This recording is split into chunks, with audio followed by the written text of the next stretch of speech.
5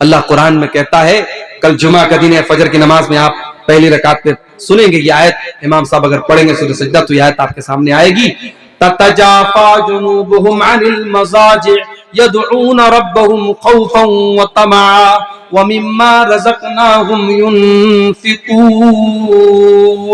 میرے نیک بندے رات میں بستر چھوڑ کے اللہ کے سامنے روتے ہیں، گر گڑاتے ہیں، توبہ کرتے ہیں، نماز پڑھتے ہیں، تہجد پڑھتے ہیں۔ میرے پیارے ساتھیوں، وہ ہے بہترین ٹائم، اور وہ ٹائم اگر آپ اللہ کی کو راضی کر لیں گے تو اللہ کہتا ہے فَلَا تَعْلَمُ نَفْسٌ مَا أُخْفِيَ لَهُم مِّن قُرَّةِ أَعْيُنٍ، کوئی نہیں جانتا کہ میں نے اس کے دل کو خوش کرنے کے لیے کون کون سی نعمتوں کو تیار کر کے رکھا ہے۔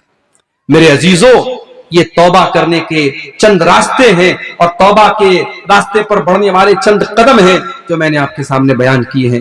آئیے ہم اللہ سے دعا کریں، رب العالمین ہم سب کو اپنے گناہوں سے سچی توبہ کرنے کی توفیق عطا فرمائے، اور ہم جو بھی ٹوٹی پھوٹی نیکی ہم کرتے ہیں اللہ ان کی حفاظت کی ہم سب کو توفیق عطا فرمائے۔ اللہ تعالی ہمیں ایمان پر زندہ رکھے اور ایمان پر ہمارا خاتمہ فرمائے، آمین۔ وآخر دعوانا الحمدللہ رب العالمین، والسلام علیکم ورحمۃ اللہ۔